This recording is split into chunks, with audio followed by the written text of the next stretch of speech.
सोच रखकर, अच्छा भाव रखकर जब हम किसी कार्य में जाते हैं तो निश्चित है कि वो कार्य हमारा सफल होता है।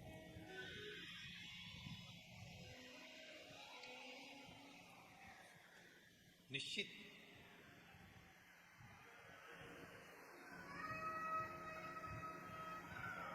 आप जितनी भी संख्या में आए हो, लाखों की भीड़ है आज। फुलेरा दूज तो कल है, पर भीड़ आज देरी हो गई है। इतना शिव भक्त यहां आया। अच्छा भाव लेकर आए हो तो अच्छा मिलेगा, शुद्ध भाव लेकर आए हो तो शुद्ध मिलेगा, श्रेष्ठ भाव लेकर यहां पहुंचे हो तो श्रेष्ठता मिलेगी। एक सुंदर कथा है बरहा पुराण की। भगवान बरहा का दर्शन आप लोगों ने किया होगा। आप सबने भगवान बरहा का दर्शन करा। श्रीमद् भागवत में वर्णन आता है कि पृथ्वी को भगवान बरहा ने अपनी दंतों पर उठाकर रखा था। हिरण्याक्ष को मारा।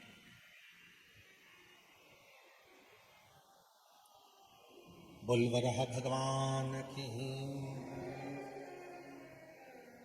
दांतों पर पृथ्वी को उठाया।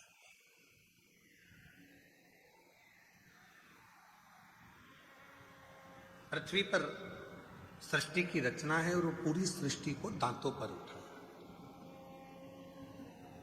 आप सबके स्मरण में बरहा पुराण की ये कथा रहना चाहिए।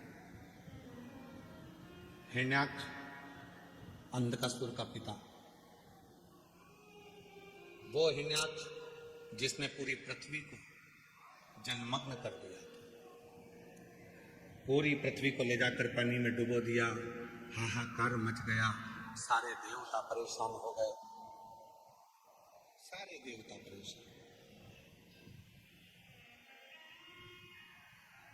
गंधर्व, अप्सरा, नाग, किन्नर, जितने भी सुर हैं, जितने भी देव हैं, सब कष्ट में। पृथ्वी भी नहीं है, जल में मग्न हो गई है। कहीं ले जाकर पानी में उसको छुपा दिया गया।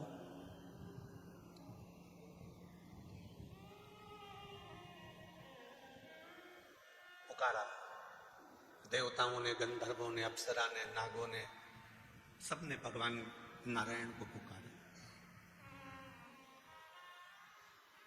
भगवान नारायण ने ब्रह्मा जी को बुलाया। ब्रह्मदेव, क्या बात है, इतना हाहाकार क्यों मचा हुआ है? तो कहा पूरी पृथ्वी पानी में डूब गई है और सारे जितने लोक हैं उन सारे लोक पर हिरण्याक्ष ने कब्जा कर लिया। जितने भी लोक हैं इन सारे लोकों में हिरण्याक्ष ने कब्जा कर लिया। हिरण्याक्ष ने उसको कब्जा कर लिया। क्या चाहते हो? तो कहा ये पूरी पृथ्वी को कोई निकाल कर लेकर आ जाए। पृथ्वी निकाल के लाना है। भगवान विष्णु बोले कि वो हिरण्याक्ष ने तो बहुत सारा वर प्राप्त करा है और उस वर को प्राप्त करने के बाद तो इसको मारने के लिए तो मुझे बरहा बनना पड़ेगा। इसको मारने के लिए तो मुझे बरहा उतार लेना पड़ेगा। तो प्रभु लीजिए और बरहा अवतार लेकर इस हिरण्याक्ष का वध कर दो। अब यहां तक की कथा तो आपने और हमने सबने सुनी है, पर एक कथा बड़ी सुंदर इसमें आती है। बड़ी सुंदर कथा। हिरण्याक्ष को मारने के लिए मैं बरहा बनने को तैयार, मना नहीं। दंत भी धारण कर लूंगा, पर वो दंत पर पृथ्वी को टिका कर रखूं, ये कठिन है। वो पृथ्वी को दंत पर टिका कर रखूंगा, ये कठिन है। तो वो पृथ्वी को दंत पर कौन टिका सकता है? तो कहा ब्रह्मदेव, तुम मेरे साथ में देव अधिदेव महादेव के पास चलो, अपन शिव जी से प्रार्थना करते हैं। भगवान शंकर के पास गए, उनसे निवेदन करा, भोले बाबा, हे देव अधिदेव महादेव, हे शंभु, हे शंकर, त्रिकालदर्शी, कैलाशी, अविनाशी शिव, कृपा करो। ये पृथ्वी को, मैं हिरण्याक्ष को मारकर पृथ्वी को दांतों पर उठाना चाहता हूं। पर दांत पर पृथ्वी को उठाने के लिए दांत में वो बल नहीं है, पर आपके हाथ में वो बल है कि आप पृथ्वी को अपने हाथों में झेल सकते हो। शिव जी ने पूछा क्या चाहते हो?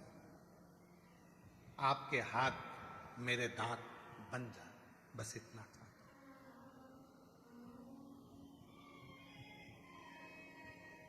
यदि आपने कहीं पर वराह भगवान का फोटो देखा हो, दर्शन किया हो, तो उनके दो दांत आगे नजर आते हैं जिस पे पृथ्वी रखी हुई है।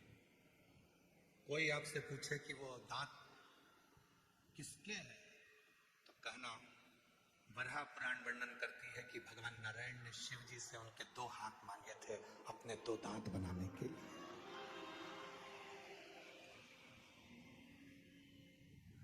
भगवान शंकर ने अपने दो हाथ दो दांत बनाने के लिए दिए, और उन दो हाथों पर मेरे देव अधिदेव महादेव ने दांत बनकर पृथ्वी को अपने हाथों में उठाकर रखा, उस पृथ्वी का संचार करने के लिए।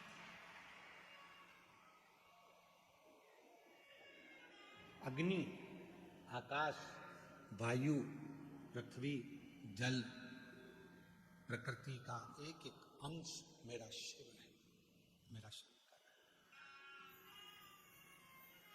मेरा शिव। महाराज,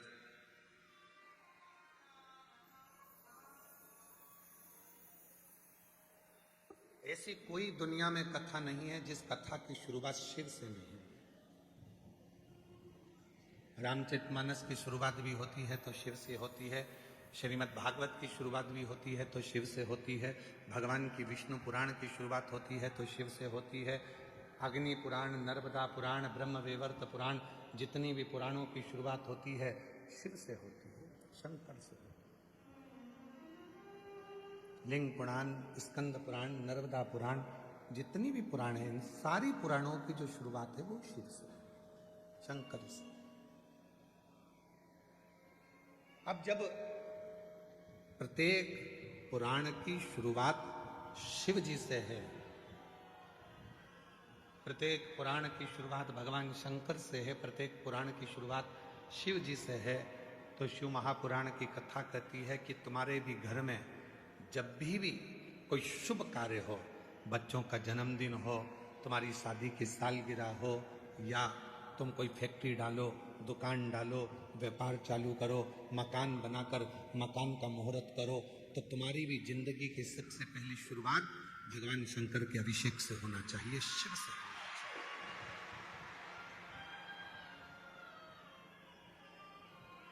भगवान देवाधिदेव महादेव के अभिषेक से, भगवान शंकर के पूजन से होना चाहिए, शिव से।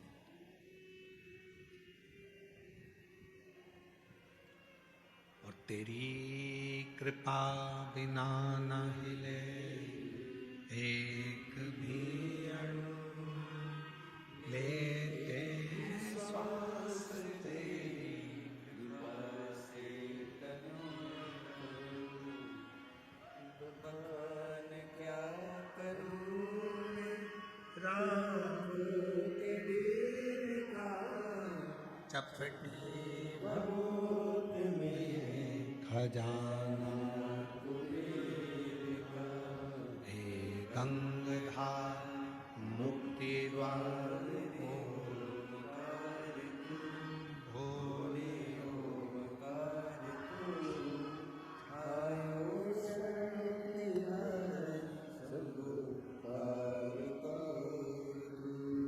शिव जी के हाथ में तीन चीजें अपने आप है। एक मेहनत का फल, एक मुसीबत का हल, और एक आने वाला कल शिव के हाथ में रहता है।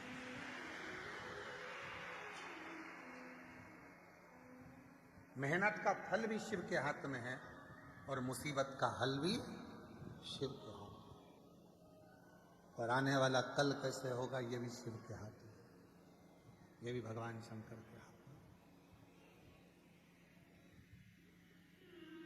जिसको अपना कल सुधारना है उसको अपने हाथों से आज से ही एक लोटा जल चढ़ाना चालू कर देना चाहिए, तो कल सुधारना प्रारंभ। जिसको अपनी समस्या सुधारना है तो एक लोटा जल चढ़ाना प्रारंभ कर देना चाहिए, तो सारी समस्या का हल एक लोटा।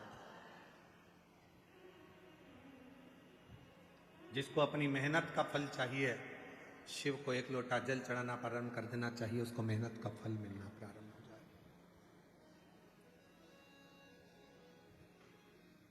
खूब करो मेहनत, परिश्रम करो, दिन रात एक कर दो, काम के प्रति रुचि रखो, लगाव रखो, पर शिव को समर्पण का भाव। 3 चीजें मेरे देवाधिदेव महादेव के पास में, फिर से बोलो, मेहनत का फल, समस्या का फल, आने वाला कल, ये शंकर के हाथों में है। तुम जितना जितना शिव को भजोगे, विश्वास के साथ जितनी मेहनत करोगे, परिश्रम करोगे और संघर्ष करते करते आगे बढ़ोगे, तो मेहनत का फल भी देगा, समस्या का हल भी देगा और आने वाला कल भी श्रेष्ठ देगा।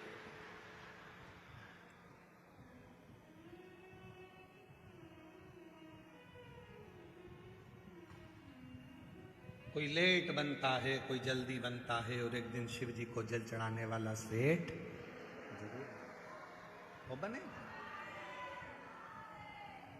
ऐसा नहीं है कि शिव देगा नहीं, अड़भंग देने वाला, अड़भंग।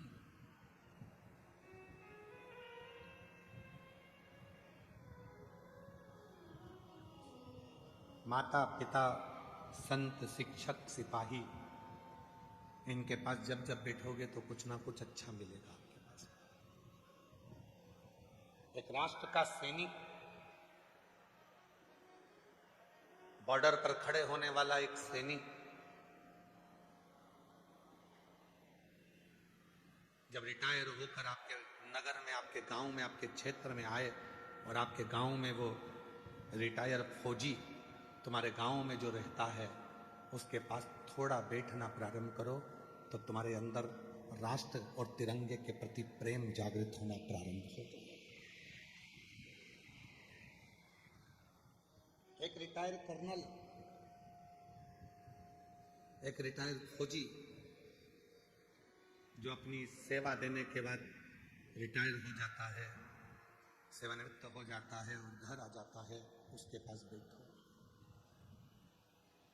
माता पिता की सर्विस चली गई, नौकरी चली गई, रिटायर हो गए, दुकान छोड़ दी, व्यापार छोड़ दिया, रिटायर हो गए, बच्चों ने काम संभाल लिया, तो बच्चों से और परिवार से निवेदन है कि वो अपने बुजुर्ग माँ बाप के पास जरूर बैठें। जितना अनुभव उनकी जिंदगी में है वो तुम्हें देंगे और तुम्हें मंजिल तक पहुंचाने का कार्य करेंगे।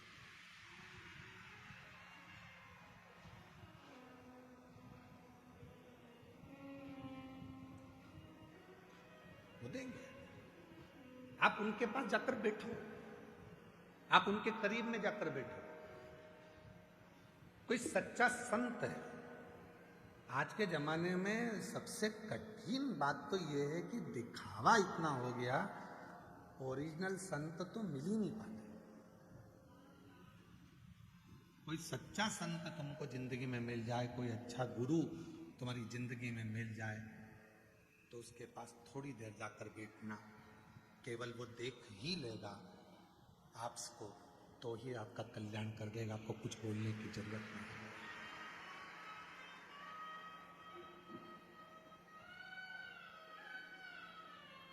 कहना ही नहीं पड़ेगा। इसलिए हमने पहले भी एक जगह कथा में, मुंबई की कथा में एक बात कही थी, आज फिर कह रहे। अपन मुंबई की कथा में एक बात कही थी, वो भी थोड़ी विवाद में रही, परंतु आज हम फिर कह रहे हैं, अपने बच्चों को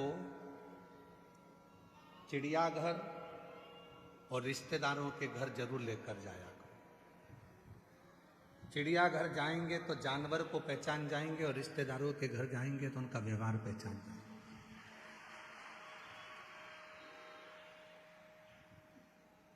इस बात का बुरा लग गया था, हमने मुंबई में कहा था कि तुमने रिश्तेदारों को जानवर से घोषित कर दिया। हम नहीं कह रहे, हम तो कह रहे व्यवहार पहचानने के।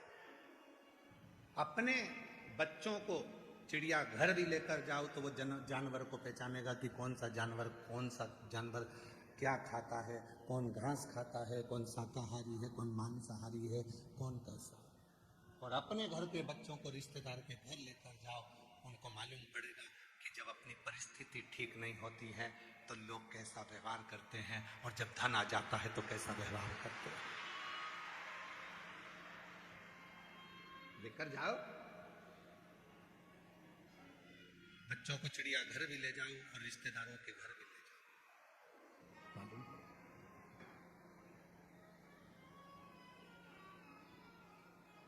देख लिया संसार हमने, सब मतलब के यार हमने देख लिया, झूठे नाते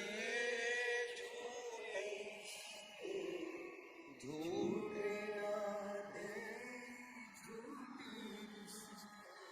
अरे झूठा है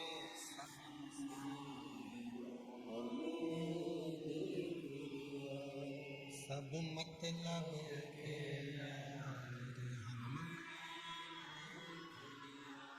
देख लिया संसार लेकर जाओ बच्चों को, चिड़ियाघर भी लेकर जाओ तो पहचानेंगे कि जानवर कैसा है। बच्चों को रिश्तेदार के घर भी लेकर जाओ तो पहचानेंगे रिश्तेदार कैसे, किस तरह का व्यवहार है उनका।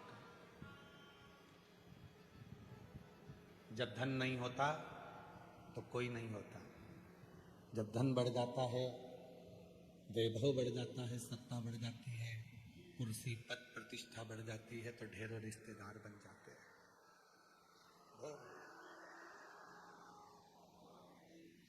कौन पूछता था तेरी रहमत से पहले, कौन पूछता था? जब तक तूने कृपा ना करी तब तक कोई ना पूछा, और जब तेरी रहमत होना प्रारंभ हो गई तो लोग कहने लगे ये तो मेरे अपने हैं, मेरा रिश्तेदार, मेरा नातेदार, मेरा कुटुंबी, मेरा अपना। कौन पूछता था तेरी रहमत से पहले, कौन पूछता?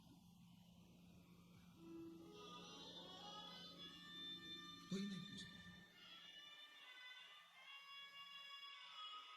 इसलिए निवेदन कर रहे हैं, फौजी रिटायर हो जाए तो उसके पास जाकर बैठो, शिक्षक रिटायर हो जाए तो उसके पास जाकर बैठो। शिक्षक रिटायर हो जाए उसके पास थोड़ी देर बैठा करो, वो कहीं ना कहीं तुमको अच्छा ज्ञान देगा, अनुभव देगा।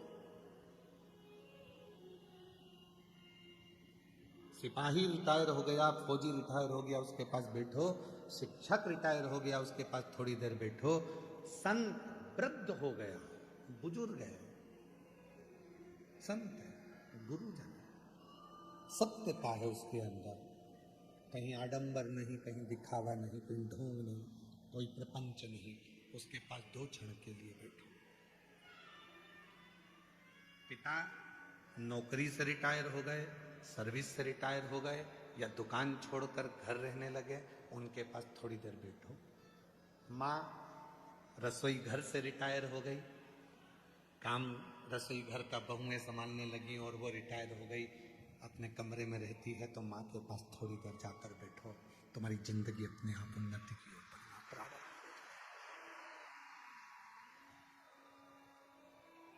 हम नहीं बैठते,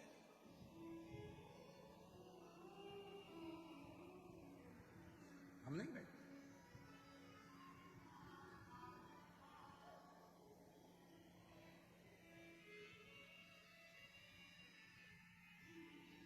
हमारा नियम है, हम और किसी का तो नहीं कर सकते, पर हमारा खुद का नियम है।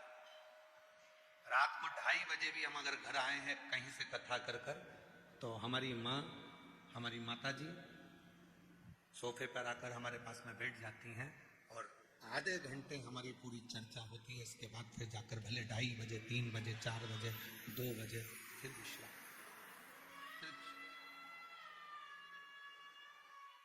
कोई बुजुर्ग संत मिल जाते हैं हमको, कोई अच्छा वृद्ध व्यक्ति मिल गया जिससे हम कुछ बहुत कुछ ग्रहण कर सकते हैं, बहुत कुछ।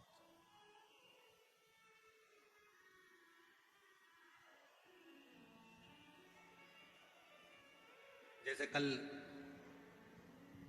एरंडोल वाले काबरा जी कह रहे थे कि यहाँ आने के बाद में जब हम कुबरेश्वर बाबा की भूमि पर आते हैं और यहाँ का जो स्वरूप देखते हैं तो हमारे अंदर बल उत्पन्न हो जाता है, एक अलग से एनर्जी मिलती है, एक बल मिलता है।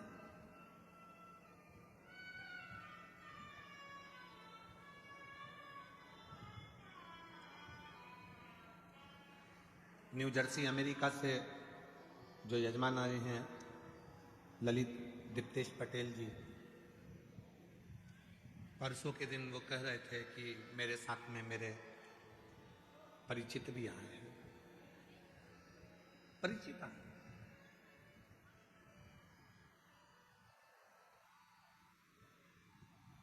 ये आपको नहीं जानते थे, ये मंदिर भी नहीं जाते थे, वो भी अमेरिका में ही रहते हैं, न्यू जर्सी नहीं जाते।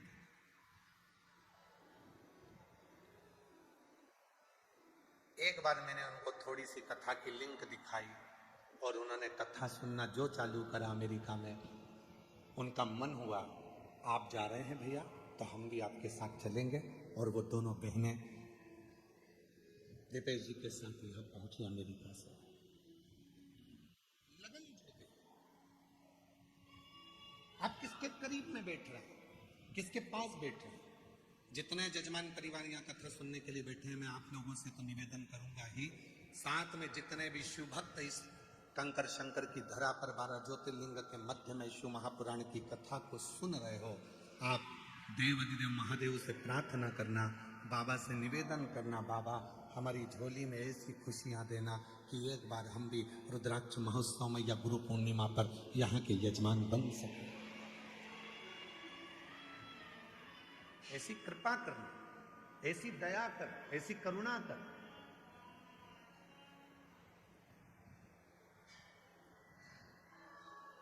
जिस भाव से आप यहाँ आए हो, भाव आपका वो देवाधिदेव महादेव पूर्ण कर। जो जैसी भावना लाए, वो वैसा ही बनता, नहीं खाने उसे लौटाया, वो मन ही मन और कर दिया मान,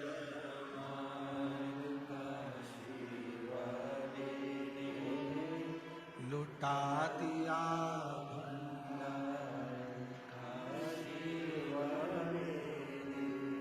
आप जिस भाव से जाते, आपकी संपूर्ण भावना शिव को समर्पित है, संपूर्ण भाव।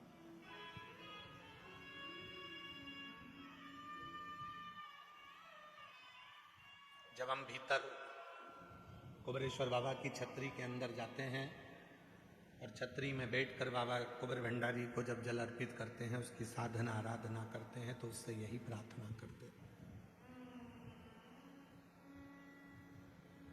अंदर बैठकर हम कुबेर भंडारी से यही कहते हैं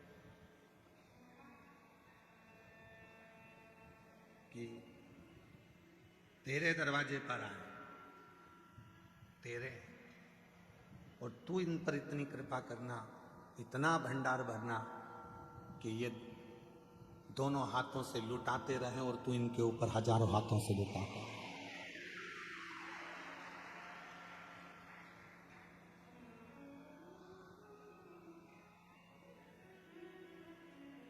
किसी कथा में कोई महाराज नहीं कहता तुमसे कि कोई आए तो उसका मुंह झूठा करा।